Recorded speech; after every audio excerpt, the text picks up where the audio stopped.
Hola y bienvenidos a Dando Sentido. Yo soy Julio Jiménez y en el programa de hoy voy a hablarte de filosofía budista. Y para ello voy a contarte la vida del responsable de su origen, de la persona más brillante que ha pisado la Tierra, del superhéroe definitivo, de Buda. También responderé a algún comentario vuestro y terminaré leyéndote un párrafo de Séneca que espero te haga plantearte la relación que tienes actualmente con la fortuna. Todo eso y mucho más es lo que te espera esta semana en Dando Sentido. ¡Empezamos!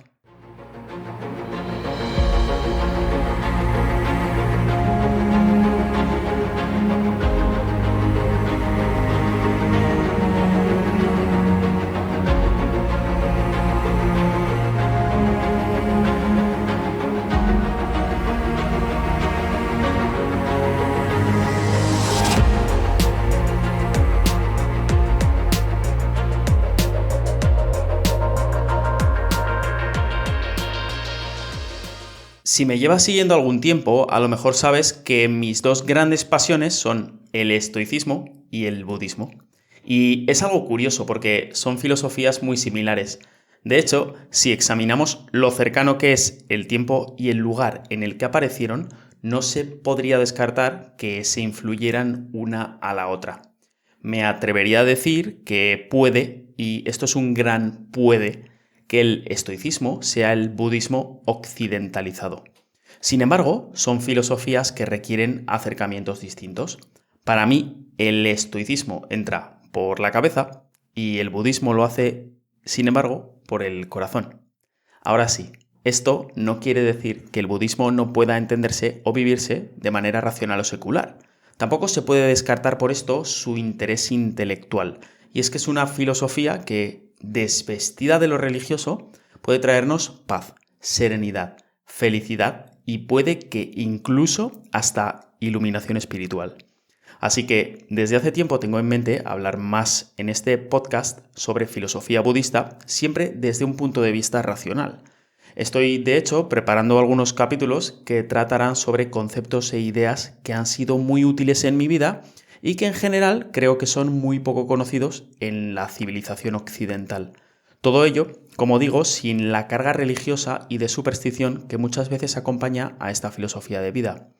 Sin embargo, antes de entrar en conceptos como dharma, camino óctuple, karma o no dualidad, me di cuenta de que tenía que empezar por el principio, y es que no había otro modo. Para comenzar a hablar de budismo, tenía que hablar de Buda. Buda es, sin duda, una de las personas más brillantes que han pisado esta tierra. Y, sin embargo, a la vez, una de las menos conocidas en el mundo occidental en el que vivimos. Buda, como podrás observar en mi estantería, fue el primer superhéroe. Fue una persona que abandonó todo en su vida con un solo objetivo en mente: acabar con el sufrimiento de toda la humanidad. Supera eso, Batman. Y su único poder era su mente. Eso es todo lo que necesitó. Buda, mediante la introspección y la autoobservación, hizo un diagnóstico muy preciso de la mente humana y ofreció una cura para todos nuestros males. Puede que no lograra en vida acabar con el sufrimiento humano, pero te deja pensando el hecho de que durante 2500 años su mensaje se haya ido transmitiendo hasta llegar a nuestros días. Un mensaje que ha acabado influyendo de un modo u otro a 2/3 de la población mundial. Así que hoy os voy a contar la historia de Siddhartha Gautama, también conocido como Buda o el que ha despertado. Hablaré además de algún malentendido que tiene la gente en general sobre el budismo. Y por último, te contaré el descubrimiento que hizo Buda, que es conocido como las 4 nobles verdades. Antes de empezar, quiero aclarar una confusión muy grande sobre Buda y que nos tenemos que quitar de medio lo antes posible. Por favor, cuando veáis una figurita de un tipo gordito, calvo, sentado en posición de meditación, no lo llaméis Buda. Estáis diciendo una auténtica barbaridad. Ese señor gordito que normalmente está riéndose no es Siddhartha Gautama ni Buda. Se trata de un monje chino budista que vivió en el siglo IX, más de 1000 años después del auténtico Buda, y que se llama Budai. Sería algo más parecido como a un personaje de cuento del estilo de Santa Claus, pero de origen chino. Desde luego, no sabemos cómo era exactamente el aspecto de Buda, pero sí sabemos que Buda era de origen oriental, de tez oscura y delgado. Si queréis ver cómo era, os recomiendo una película muy buena llamada El pequeño Buda, donde Siddhartha es interpretado por el gran Keanu Reeves. Otro punto importante. Buda no pretendía crear ninguna religión. Buda no era budista. Buda, de hecho, fue uno de los primeros científicos. Y te voy a explicar por qué. Como seguramente sabrás, en el método científico se hace una observación sobre un fenómeno. Se postula entonces una hipótesis. Y después, esta hipótesis se comprueba una y otra vez mediante la experimentación. Buda, por tanto, hace 2500 años, utilizando la única herramienta que tenía a su disposición, que era su mente, hizo una serie de descubrimientos. Formuló con ellos unas hipótesis sobre la condición humana. Los descubrimientos de Buda, como en todo método científico, son replicables por cualquiera. Si dispones de una mente, puedes poner a prueba lo que Buda decía cuando tú quieras. Buda nunca entró a valorar la existencia de un ser supremo. Nunca dijo si el universo es eterno o no, finito o infinito. Cuando alguien le preguntaba por estos temas, él respondía con el silencio. El único foco de su enseñanza era, como decía, el fin del sufrimiento humano. Además, siempre dijo que se mantuviera una mente crítica ante cualquier doctrina, incluida la suya propia, y que se pusiera en práctica y se comprobara en todo momento. Cuando murió, no nombró sucesor y pidió a sus seguidores que solo siguieran el Dharma, que es como se llama al conjunto de enseñanzas o camino budista. Hay muchas versiones de la vida de Buda, aunque a mí la que más me gusta es la que mezcla hechos reales del Buda histórico con algo de mitología de la época, porque la hace más colorida. Se trata de la típica historia o viaje del héroe, que hemos podido ver en 1000 películas, series o novelas. Siddhartha Gautama nació cerca del año 500 a.C. Nació en Nepal, en lo que ahora es el norte de la India, muy cerca del Himalaya. Siddhartha nació como príncipe heredero del reino de Kapilavastu. Cuando Siddhartha fue concebido, su madre, la reina Maya, tuvo un extraño sueño en el que un elefante blanco con 6 colmillos entraba dentro de ella.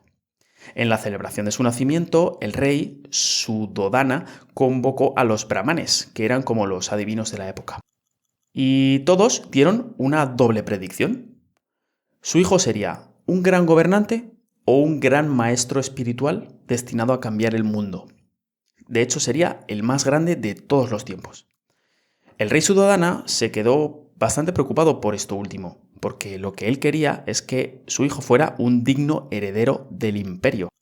Así que lo que hizo fue decidir protegerlo de la práctica de la religión y del conocimiento de cualquier tipo de sufrimiento.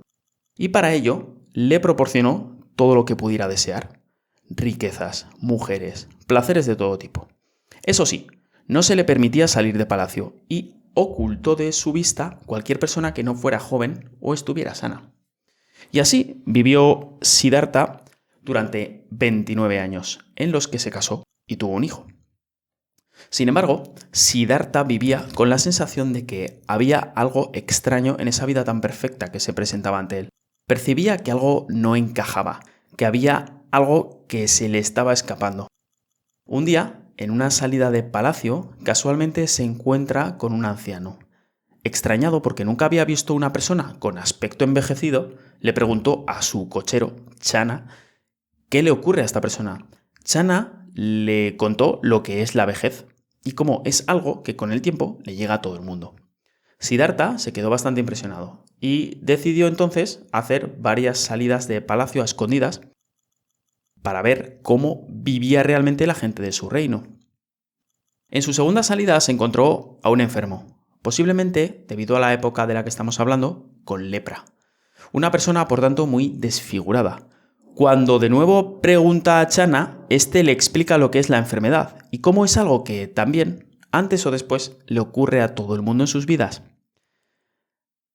Al tiempo hace otra salida más en la que ve un cortejo funerario con un cadáver a la vista y gente desgarrada llorando alrededor. Tras preguntarle, Channa le cuenta lo que es la muerte y cómo es algo totalmente inevitable en este mundo, algo que llega a todos sin excepción. Por último, Siddhartha hace una última salida y se encuentra un hombre santo, una persona absolutamente pobre, un mendicante vestido con harapos, pero que transmitía una serenidad, una fuerza, una felicidad contagiosas. Estos encuentros que tiene Siddhartha con la vejez, la enfermedad y la muerte son también llamados los mensajeros celestiales, pues hacen despertar a Siddhartha. Todo esto le crea una crisis personal. Siddhartha se da cuenta de que su vida ha sido un engaño y las riquezas materiales, el placer, no son el objetivo de la vida, no le proporcionaban la felicidad. No puede vivir con esa injusticia ni un minuto más, así que toma la firme decisión de dejarlo todo, irse de palacio y no volver hasta que haya alcanzado la manera de liberar a todos los seres humanos del sufrimiento. Una noche, entonces, lo deja todo atrás y escapa de palacio. Así, vaga durante un tiempo hasta que decide unirse a un grupo de ascetas de la zona. Que los ascetas eran los practicantes del ascetismo, un grupo de meditadores que vivían como si fueran mendigos y cuya doctrina era la renuncia a todos los placeres posibles. Lo hacían mediante la privación y la imposición de sufrimiento sobre el cuerpo como manera de alcanzar la iluminación. Siddhartha pasa en ese momento de vivir en un mundo de lujos en palacio a pasar hambre. Se dice que, de hecho, los ascetas solo comían un grano de arroz al día. Pasa sed, frío y toda clase de sufrimientos corporales autoinfligidos. Se cuenta que tras unos años, Siddhartha se convierte en todo un maestro de estas técnicas. De hecho, uno de los mejores, pero queda tan demacrado que los huesos se le marcan en la piel y está, de hecho, a punto de morir. Se da entonces cuenta de que estas prácticas no le estaban llevando a donde quería y que debilitar hasta el extremo la mente y el cuerpo no es como va a lograr su objetivo. Ese no era el camino. Así que abandona a sus compañeros ascetas y comienza a seguir su propia doctrina. Y tiene entonces una visión. Debe haber un punto intermedio entre el placer y el sufrimiento con el cual se pueda llegar a la comprensión absoluta. Y el símil que se hace normalmente en el budismo es el de una cuerda de una guitarra. Si la cuerda está muy floja, no suena, pero si la cuerda está muy tensa, se rompe.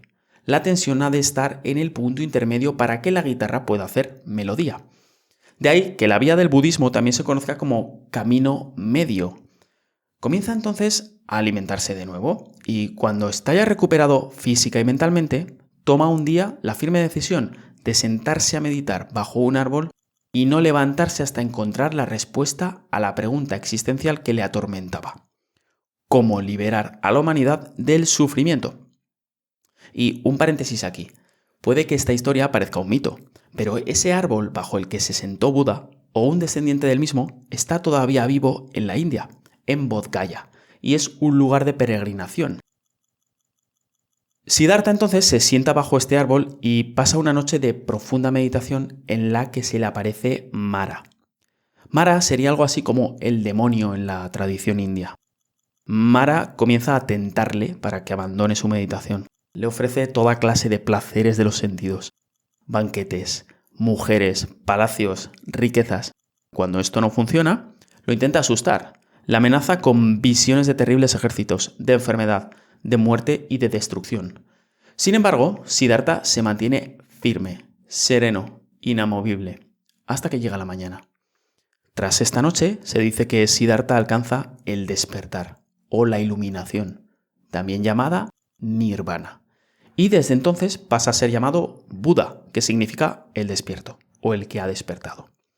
Sabiendo que ha trascendido todo sufrimiento, pero no sabiendo muy bien cómo va a transmitir esta comprensión absoluta o si alguien va a entender su mensaje, pasa varios días vagando, decidiendo si compartir este descubrimiento con el resto de la humanidad o no.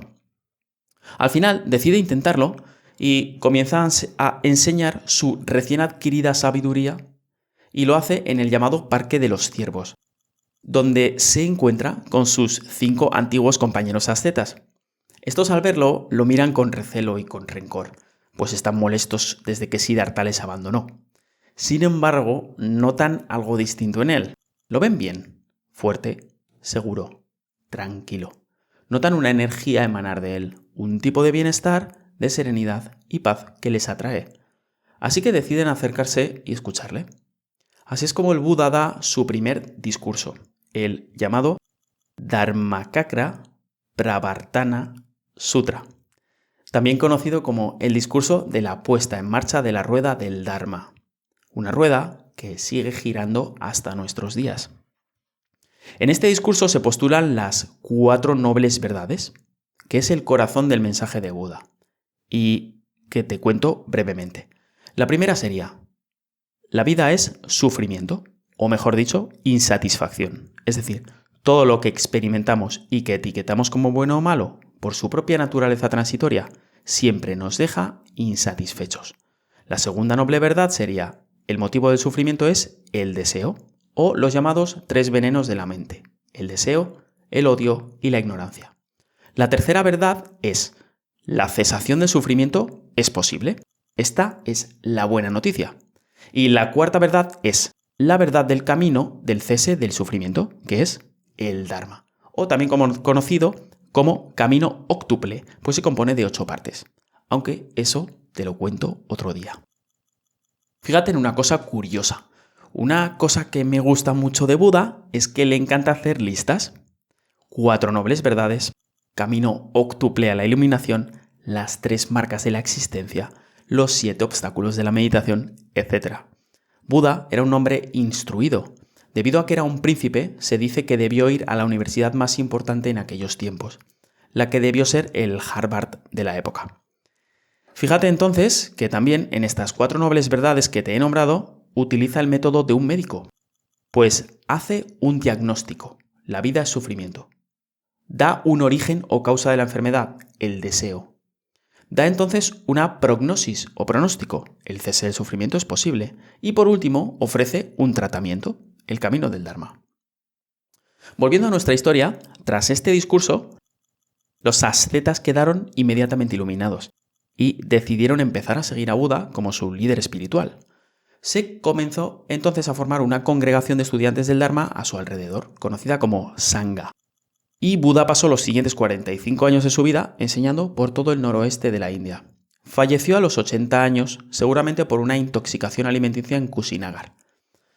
Como os contaba, no deja herederos, y cuentan que sus últimas palabras fueron: «Sed una luz para vosotros mismos». Lo que más me gusta del budismo, y que tiene en común con el estoicismo, es que en esta filosofía los seres humanos no tenemos que obtener o lograr nada exterior para ser felices. No tenemos que rogar por nuestra salvación a ningún ser omnipotente. Buda era excepcional, pero era humano. Y su mensaje es que tenemos ya todas las herramientas que necesitamos para ser felices y dejar de sufrir en nuestro interior. Venimos ya con el pack completo. Es mediante el trabajo interior como vamos descubriendo y sacando a la luz esa cualidad, esa budeidad. Es como nos convertimos en individuos despiertos. Vamos a pasar a leer ahora algún comentario que me vais dejando en YouTube. Y hoy tenemos uno del amigo Jorge JR que me dice: «Hola Julio, buen vídeo, pero no puedo compartir la opinión que expones sobre el comportamiento de Simone Biles.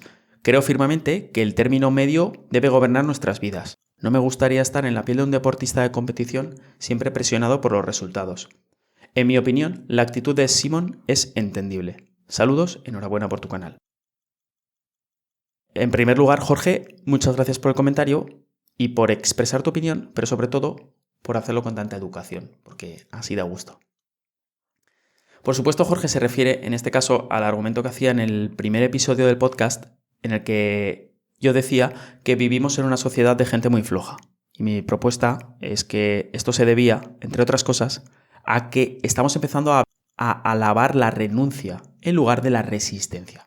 Y yo ponía como ejemplo, ocurrido durante los últimos Juegos Olímpicos, el caso de Simone Biles, que renunció a competir por sus problemas de salud mental y dejó con ello a su equipo sin medalla.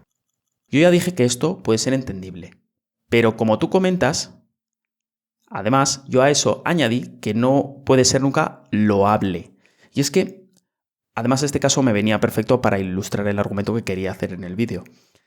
Cuando durante el verano la atleta renunció, fue aplaudida por toda la prensa mundial como si fuera un logro magnífico, como algo que se tenía que reconocer como valentía. Ahora, ¿realmente es valentía? ¿Es renunciar ser valiente? Pues lo siento, pero en mi opinión, no. Como decía en ese episodio, la valentía es precisamente lo contrario. La valentía es resistir, aguantar, luchar, aun cuando cada parte de tu ser te grita que abandones. Y eso es lo que se debería aplaudir o admirar. Eso es lo que tenemos que enseñar a nuestros jóvenes. Y es que el resultado de este comportamiento que tenemos como sociedad está afectando, por desgracia, en todos los ámbitos. Tenemos la juventud más frágil de la historia, y eso no puede ser bueno. Por otra parte, diré también que soy consciente y respeto mucho la decisión de cada persona sobre su salud. Es totalmente comprensible la decisión de Biles, teniendo en cuenta que en su disciplina disponer de una mente estable es imprescindible. Sobre todo cuando un error en algún movimiento te puede costar una lesión grave o peor. Pero aún entendiendo eso, no lo alabaría ni le daría nunca una medalla por ello. Siempre vas a encontrar motivos para renunciar, es lo más fácil. Sin embargo, es la gente que resiste la que merece el aplauso. Es, sin lugar a dudas, lo que hay que fomentar y enseñar a la juventud en estos tiempos. La fortuna favorece a los valientes. No necesariamente a los que ganan, sino a los que luchan, a los que aguantan. Y hoy, en la cita de la semana, vamos a visitar a nuestro amigo Séneca, el estoico español. En el 41 después de Cristo, Séneca fue desterrado a Córcega, aunque no está muy claro el motivo. Los rumores dicen que tuvo un romance con la hermana del emperador. Y es que Séneca, a pesar de ser un escritor fabuloso y uno de los estoicos más importantes de todos los tiempos, es una figura bastante controvertida. De hecho, de los 3 grandes estoicos de la época romana, siendo los otros 2 Marco Aurelio y Epicteto, Séneca es el que está siempre rodeado de una mayor polémica. Se le acusa de haber montado grandes fiestas y haber vivido rodeado de lujo y riqueza, cosa que no casa muy bien con la idea que podemos tener de un estoico. Parece ser que además tampoco se privaba de algún que otro placer carnal y no era ningún mojigato.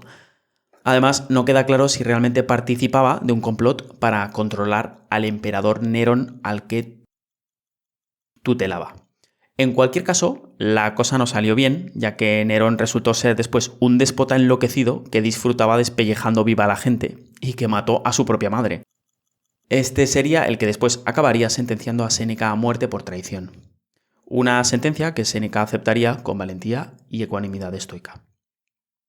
En cualquier caso, volviendo al momento en que Séneca fue desterrado a Córcega, es importante entender la gravedad que esta sentencia conllevaba. Córcega entonces no era ningún paraíso turístico. Un destierro allí no era ninguna broma. Séneca pasaría 8 años allí hasta que se le permitió volver a Roma. Sin embargo, dicen que Séneca aceptó esta sentencia con calma y tranquilidad estoicas. Su filosofía le tenía muy preparado para lo que viniera. De hecho, pasó este tiempo haciendo cosas positivas, como conocer el lugar, escribir, reflexionar y practicar estoicismo. Lo llevó, como dicen, con dignidad y tranquilidad. También lo llevaba que poco después de ser desterrado, escribió una carta para hacer sentir mejor a su madre Elvia, que estaba sufriendo mucho en la distancia. Esta carta ha llegado hasta nuestros días como la famosa Consolación a Elvia. Y es de este texto del que hoy vamos a leer un breve párrafo del que podemos extraer mucha sabiduría. Y es que, ante este cambio de eventos tan fuerte para él, Séneca dice en esta carta algo muy interesante sobre el tipo de relación que tenemos que tener con la diosa Fortuna. Y así Séneca nos dice: nadie es hundido por la fortuna a menos que primero haya sido engañado por ella. Aquellos que no son presumidos cuando las cosas van bien, no ven todo derrumbarse con el cambio. Ante cualquier circunstancia, la persona estable mantiene su alma racional invencible, porque es precisamente cuando todo va bien, cuando prueban su resistencia contra la adversidad. La clave está, por tanto, en la primera frase. Nadie es hundido por la fortuna a menos que primero haya sido engañado por ella. Séneca nos está diciendo que hemos de estar siempre preparados para que las cosas cambien en cualquier momento, sin previo aviso. no podemos confiarnos. Es en los tiempos de paz cuando nos tenemos que preparar para la guerra. No te duermas en los laureles, no te relajes. Mantente firme y preparado, tanto física como mentalmente. Practica la visualización negativa de vez en cuando. Visualiza con la imaginación durante periodos breves cómo pierdes aquello a lo que das más importancia y cómo, mediante tus propios medios, logras recomponerte, superar el revés que la vida te está dando. Esto es de lo que habla Séneca en la última parte. Ante cualquier circunstancia, la persona estable mantiene su alma racional invencible, porque es precisamente cuando todo va bien cuando prueban su resistencia contra la adversidad. Y repito, la persona estable mantiene su alma racional invencible. Ten siempre a mano tu pensamiento racional, tu pensamiento crítico. Manténlo afilado, no te relajes, no te confíes. Lee a los estoicos, integra su filosofía, practica sus ejercicios. Recuerda que la diosa Fortuna no te debe nada. No te dejes engañar por ella. Va a hacer siempre lo que le dé la gana. No puedes influir sobre lo que tenga preparado para ti. Solo puedes aceptar sus designios y adaptarte lo mejor que puedas. Aprende, por tanto, de Séneca. Que la fortuna te pille preparado. Y con esto cerramos el programa por hoy. No sin antes contarte la frase de sabiduría popular que esta semana es: cuando se pierde un objeto, el 95% de las veces está a 1 metro de donde lo viste por última vez. Busca en todos los lugares posibles en ese radio y lo encontrarás. Muchas gracias, nos vemos la semana que viene. Un abrazo, cuídate.